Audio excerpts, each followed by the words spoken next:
আসসালামু আলাইকুম। আজকে আমরা একটা রিকোয়েস্টেড রেসিপি নিয়ে চলে আসছি। আমাদের এক বন্ধু আমাদেরকে রিকোয়েস্ট করেছিল যে আমরা যেন বালা চাউয়ের একটা রেসিপি দেই। তো বালা চাউ এটা হচ্ছে চিটাগংয়ের একটা ঐতিহ্যবাহী রেসিপি। তো এই জন্য আমরা এখানে হচ্ছে চিংড়ি শুটকি নিয়ে নিয়েছি। এখানে 100 গ্রামের মতো চিংড়ি শুটকি আছে। তো আমি এটা খুব ভালো মতো পরিষ্কার করে নিব এখন।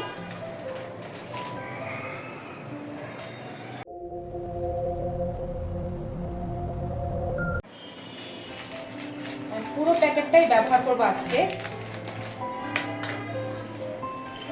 এখানে এই চিংড়িগুলো একদম কুচা চিংড়ি নেওয়া হয়েছে, একদম ছোট চিংড়ি যেটা। আর এটা হচ্ছে বালা চাওয়ার জন্য আমার মনে হয় এই সাইজটাই একদম পারফেক্ট একটা চিংড়ির সাইজ।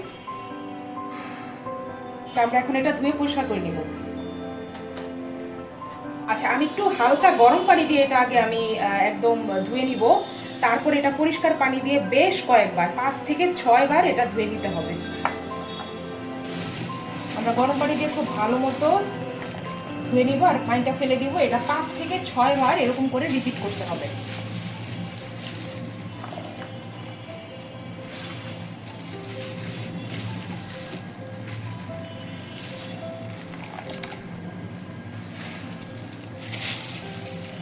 আমরা একটা প্যান নিয়ে নিয়েছি। আমরা এখন এখানে যা যা আছে বালা চাওয়ার জন্য, আমি এখানে রসুন, শুকনা মরিচ, তারপরে হচ্ছে এখানে অনেক পরিমাণে পেঁয়াজ, প্রায় এখানে 2 কাপের মতো পেঁয়াজ আছে।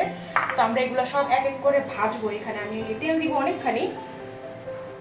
তেল কিন্তু প্রচুর দরকার হয়। এখানে আমি প্রায় 2 কাপের উপরে তেল দিব। এটা একটু ভাসা তেলে সব ভাজতে হবে বালা চাউটা। আমি একটু বেশি করে তেল দিয়ে নিলাম। আমরা শুকনা মরিচ দিয়ে দিলাম তেলের মধ্যে। এটা আমি সুন্দর করে একটু ভেজে নিব।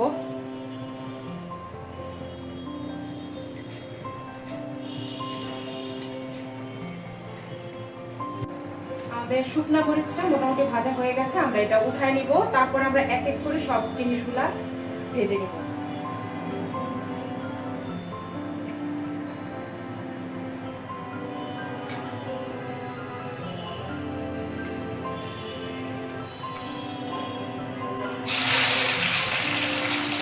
আমরা রসুনগুলাকে ভেজে নিব।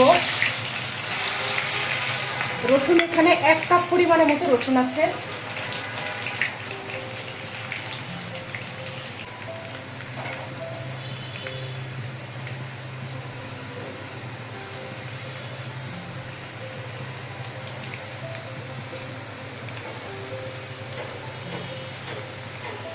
এটা কিন্তু অবশ্যই একটু ক্রিস্পি করে ভাজতে হবে এবং খুবই লাল লাল করে। এটা কিন্তু হালকা ভাজা যাবে না, কারণ এটা সংরক্ষণ করা হয় যেহেতু। আমাদের রসুনটা একদম গোল্ডেন ব্রাউন করে ভাজা হয়ে গেছে। আমরা সবগুলো উঠাই নিব।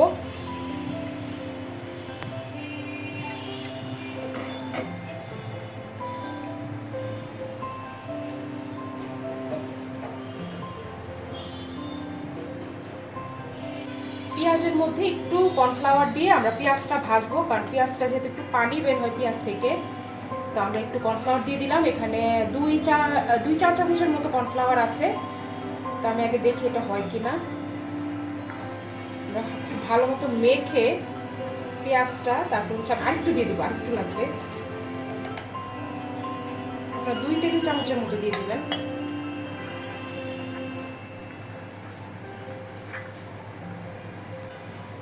আমরা পেঁয়াজটা দিয়ে দিলাম।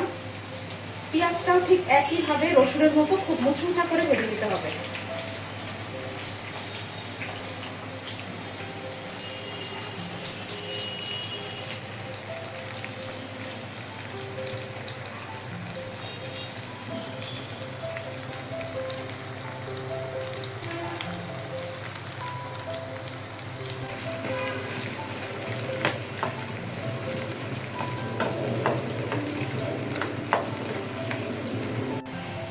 আমাদের পেঁয়াজটা কিন্তু একদম লাল লাল করে ভাজা হয়ে গেছে।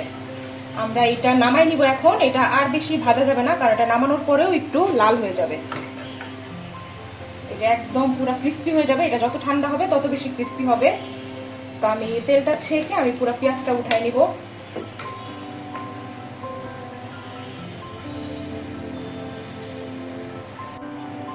আচ্ছা, এখন আমরা হচ্ছে ফাইনালি যে বালা চাওয়ার চিংড়িটা, এইটা আমরা তেলে দিয়ে ভেজে নিব।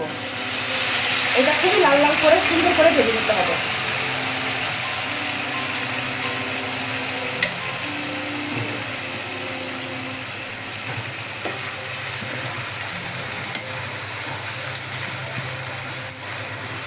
আমাদের যে চিংড়ি শুটকিটা এটা খুবই মচমচা করে লাল লাল করে আমরা একদম ভেজে এখন উঠায় নিব তেলটা ছেঁকে। হ্যাঁ, আমরা তেলটা রাখবো না, তেলটা সব পড়ে যাবে। আপনারা একটু সময় নিয়ে ছেঁকে পুরো চিংড়ি শুটকিটা এভাবে উঠায় নেবেন। এটা একদম ক্রিস্পি হয়ে গেছে না? হ্যাঁ, খুবই সুন্দর একটা কালার আসছে লাল লাল করে। এই যে ঝরঝরা হয়ে গেছে। এটা ঠান্ডা হলে কিন্তু আরেকটু ক্রিস্পি হবে আর ঝরঝরা হবে। এই যে আচ্ছা, এখন আমরা হচ্ছে পুরো বালা চাউটা একসাথে মিক্স করব। এখানে আমাদের সব ভাজা টাজা শেষ। আমি হচ্ছে চিংড়ি মাছটা এই যে লাল লাল করে খুব সুন্দর করে এখানে ভেজে উঠায় রাখছি। তারপর হচ্ছে একইভাবে পেঁয়াজ রসুন আর এই যে চিলি ফ্লেক্সটা বানানো শেষ। আমি এটা হাত দিয়ে জাস্ট টুটলে রাখছি, প্যান বসাইছি। এখন হচ্ছে এটা মিক্স করার পালা। তো আমি এখানে সরিষার তেল দিয়ে দিব হাফ কাপের মতো। এই মিক্সটা লাস্টের এটা আপনারা একটু সরিষার তেল দিয়ে করার চেষ্টা করবেন, তাইলে এটা বেশি মজা হয়। তা আমি সরিষার তেল দিয়ে দিলাম, এটা একটু গরম হোক। আমি হাফ টেবিল চামচের মতো লাল মরিচের গুঁড়া দিয়ে দিলাম এখানে। সরিষার তেল যেটা এটার মধ্যে দিয়ে দিলাম, দিয়ে আমি হচ্ছে চিলি ফ্লেক্সটা দিয়ে দিব। এই দুইটা খুব ভালো মতো ভাজবো।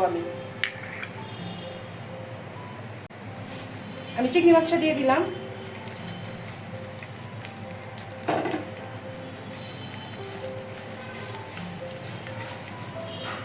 আমি এখন এই যে পেঁয়াজ ভাজাটা এটাও দিয়ে দিব, রসুন একসাথে সবগুলা দিয়ে আমি জাস্ট এটা মিক্স করে নিব।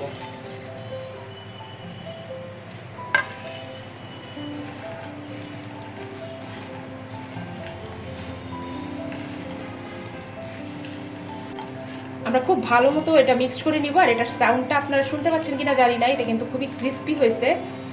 তো এটা আমরা একটু নাড়াচাড়া দিয়ে, এটা বেশিক্ষণ নাড়াচাড়া করতে হবে না। এখন এই পর্যায়ে আমরা এটা নামায় ফেলবো। আমি নামানোর আগে হাফ চা চামচের মতো একটু লবণ অ্যাড করে নিব। জাস্ট একটু নাড়াচাড়া দিয়ে আমি এটা নামায় ফেলবো। আমাদের বালা চাউটা একদম রেডি। এটা আপনারা এভাবেও খেতে পারেন ভাত দিয়ে, অথবা এটা ভর্তা করেও খাওয়া যায়।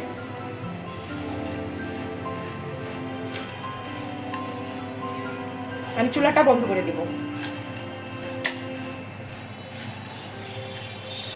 আচ্ছা, আমাদের বালা চাউটা কিন্তু শেষ। তা আমি এটা কি করবো, একটা প্লাস্টিকের জারের মধ্যে এটা সংরক্ষণ করব। তা আমি এই যে জারের মধ্যে নিয়ে নিচ্ছি। শব্দ শোনা যাচ্ছে না? এটা খুবই ক্রিস্পি হয়েছে। এটা ইজিলি বাইরে সংরক্ষণ করে 2 থেকে 3 মাস এটা খাওয়া যাবে।